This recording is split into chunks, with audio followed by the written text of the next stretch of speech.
Hey everyone, and welcome to the channel. So in today's head-to-head comparison, I want to take a look at the second generation 2022 Chevrolet Colorado and compare it to the all-new latest third generation, which is the 2023. Now for both of the models in today's video, they are both the Z71 package. For the 2022 year model, they have a starting MSRP right around $35,000.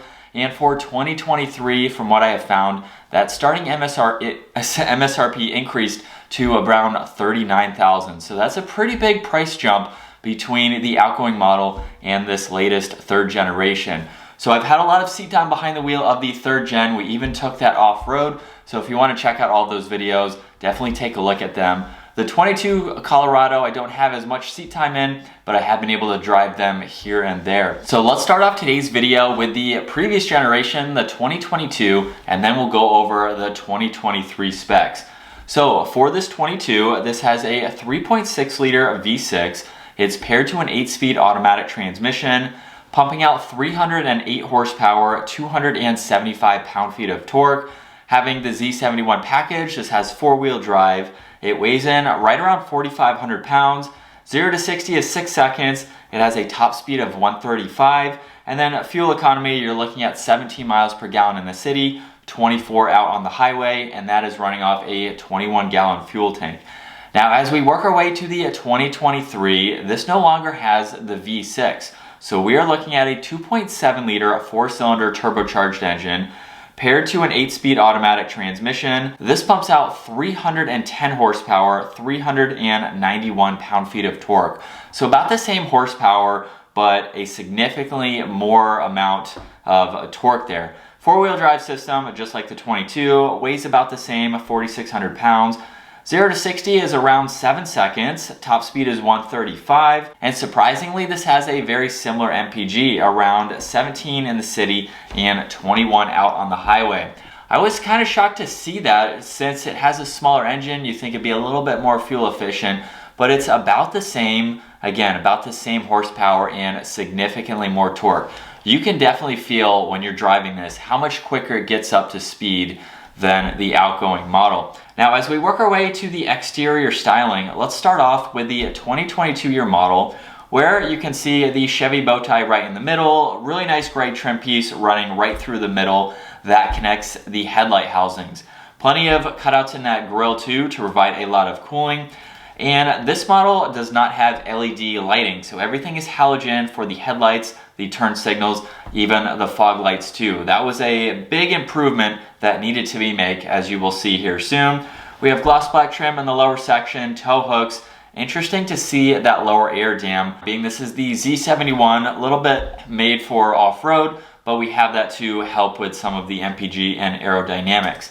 Now, as we work our way to the third gen, you will see right off the bat that the headlight housings are significantly different. So the turn signals are located to the side of the headlights rather than underneath. We have that trim piece that runs right through the grille, similar design aspect to it, but there's even cutouts on both sides to provide even more cooling. This has fog lights, which are a lot smaller, so to me they look much sleeker.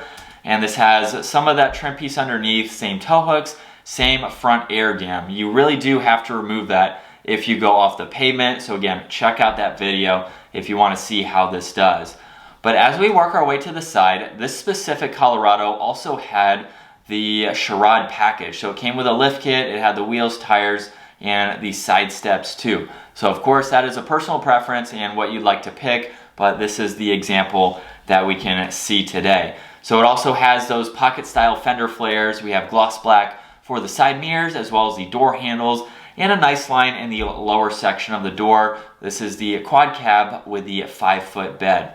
Now, as we work our way to the 23 year model, we have the stock setup, of course, so a really nice set of wheels. There's no fender flares for this model, so it does have those crisp lines just above each tire. Colorado's also moved up on the door, and same quad cab with the shorter bed. Kind of retains a similar design. There's a few lines and different elements like the lines in the lower section of the door that are changed from that 22 year model. Now, as we work our way to the rear, no LEDs for these taillights or brake lights. Chevrolet runs right through the middle of the tailgate. This has a backup camera, and then in the bumper there's also a step on both sides, so that makes it easy to enter and exit. Now for the 2023, we have Chevrolet in that same design, LED lights though, and then a very similar rear bumper. So it has the steps in both sides, and surprisingly, both of these trucks have a similar towing capacity. We have 4,500 pounds for the 2022 and 4,600 pounds for the 2023.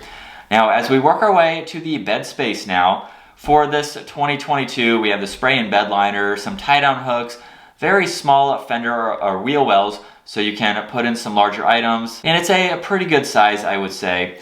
And over on the 2023, we have the spray and bed liner, but now we also have a power outlet located on that passenger side. So that makes it a little bit more usable. Same spray and bed liner, very similar design for the amount of space and what is offered. Now the biggest difference is the amount of space that you get in the tailgate. I think this is a fantastic design because every tailgate is pretty much hollow. So now you can put in some recovery straps or any items that you may have and hide them away in the tailgate, which is very cool to see. Now, as we work our way to the interior, a part of the charade package for this 2022 year model was the leather seats. So black leather with all the stitching, and then you even have some hidden storage space underneath the seat. For a mid-sized truck, that is definitely an added benefit in order to have that. Now at 5'10", I had a good amount of space. It's a mid-sized truck, so you're not expecting it to be massive in the back, but it's enough for me to ride around town and be comfortable as well.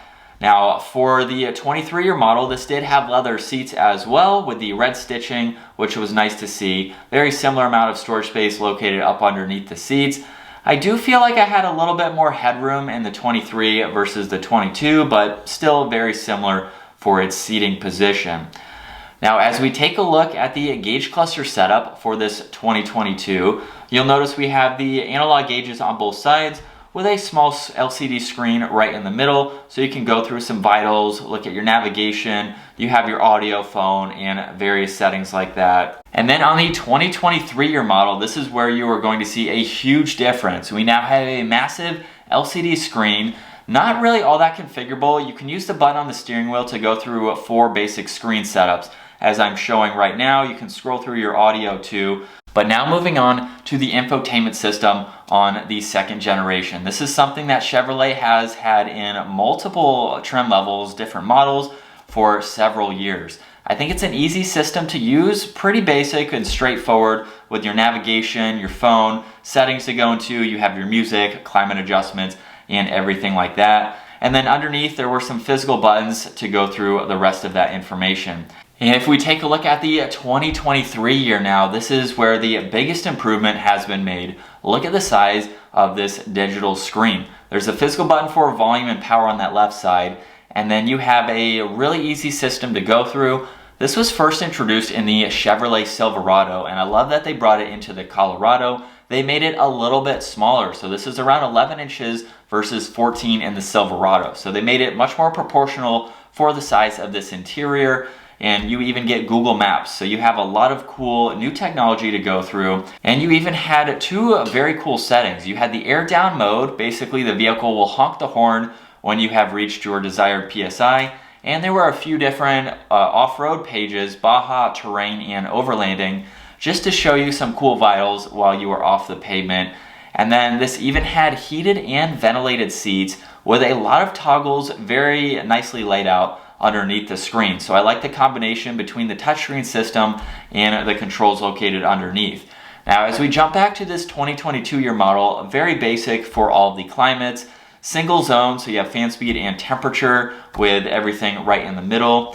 And this did have some tech features. You have traction control, lane keeping assist, parking sensors, even a downhill assist control. This did have a towing mode, but no trailer brake like you see on the 2023 year model. We only had heated seats for this too. As we work our way to the newer generation now, there's a row of toggles underneath where one included is putting all the windows down with the push of one button. I think that is really cool to see. We have the engine start stop feature along with the lane keeping assist, and then the last one was for the power outlet in the bed.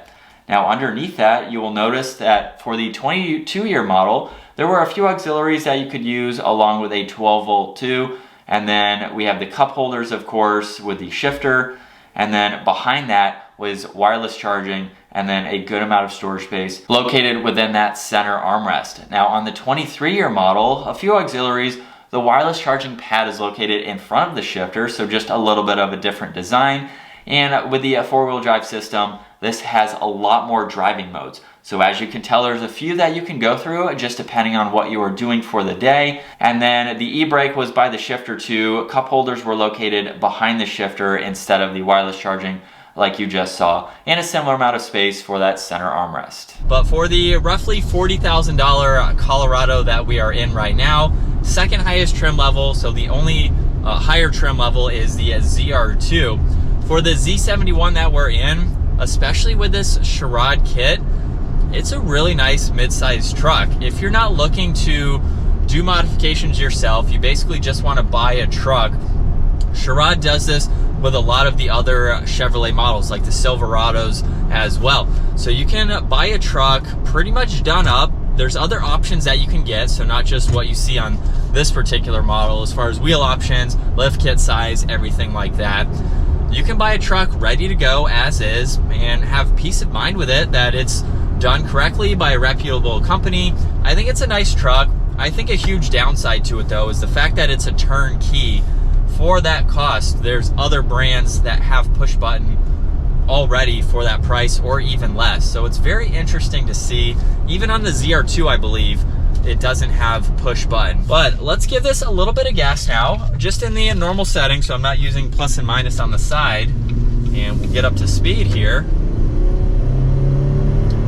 Now it's a pickup truck, not meant for 0 to 60, but it does have a healthy engine to it. Over 300 horsepower is significantly more than some of the other competitors. It's a nice interior. When you do compare it to some of the other competition, you know, there's plastic in here, which is gonna be seen across the board, just in some different areas. But it's a nice interior, pretty simple, not a whole lot going on. So if you need a truck, you don't need a lot of tech, you don't really need much. It's a good combination between the two. It's been pretty cool to have this truck for the week. We've used it as a pickup truck. We had a motorcycle in the back to transport it. Did very well with that. We took this off-roading, so again, be sure to check out that video. For a stock truck like this, Z71 with the four-wheel drive and some of the other off-road goodies, this did really well. And it was definitely time for a redesign for the Colorado. It's been very similar for the last several years, and I like the new updates. I like the new interior, the new exterior design. It's definitely a nice step up to compete with the other mid-size trucks. They're all kind of going up at the same level now. If you've seen the new Tacoma, the new Ranger even, the new Canyon, which is similar to this, of course, and they're all very nice trucks, but this is a very nice one. I do like this turbocharged four-cylinder engine. I know that is something that a lot of mid-sized truck owners are not really happy about, losing the V6, because a lot of them do offer the V6, like the Nissan Frontier. That is now the only newest of the mid-sized trucks to still keep the V6. Everything else is going with this four-cylinder turbo. We're up to speed, and the engine doesn't feel like it's struggling to get up and move. From a smaller engine, we have more horsepower, about the same horsepower, but we have a lot more torque than the outgoing V6. And so really, I don't see any issues with this. And aside from the exterior, the sound from the exhaust, which might be the main reason people don't like that it's not the V6 anymore, because that has a good, healthy tone to it. Four cylinders, a four-cylinder noise. Other than that, I mean, we still have the towing capabilities. This did great off-road. It's very fuel efficient too. So for the all-new Chevrolet Colorado, with the interior looking very nice, exterior having a great design, I think it's a good update. Like I mentioned earlier, the Colorado has been the same for several years. Very similar with other brands too, like the Tacomas, and I think it's a nice update. So coming back to final thoughts now between the second generation 2022 Colorado and the all-new third generation, the 2023. Obviously, you can tell there's a huge difference between both of these trucks. I will say that the 23-year Colorado it definitely has that updated change like the Silverado to make it a very nice and capable truck. We took it off the pavement. It did surprisingly well for the stock configuration. And to me, I really like this interior. It's far more advanced than the 22-year model. And I can only see the Colorado improving now that we have this interior. Exterior, not so much different, just a few cosmetics, things like that. And I am surprised to see that increase in MSRP, base MSRP, between both of these trucks, because you still can get a 22-year model, I believe. I have seen a few of them. But if you are looking for a Colorado, the 2023 is definitely a nice update, a very nice truck with some added benefits over that 22-year model. But comment down below, let me know which model you would go with. Do you like that the 23 now has a 4-cylinder turbo, or are you going with the 22-year model to stick with that V6 engine? Comment down below, let me know your thoughts, which engine you would like. Is that deterring you from upgrading if you own a 22-year model? I hope you all enjoyed today's video. If you did, give it a huge thumbs up, smash that subscribe button. I will see you all in the next video.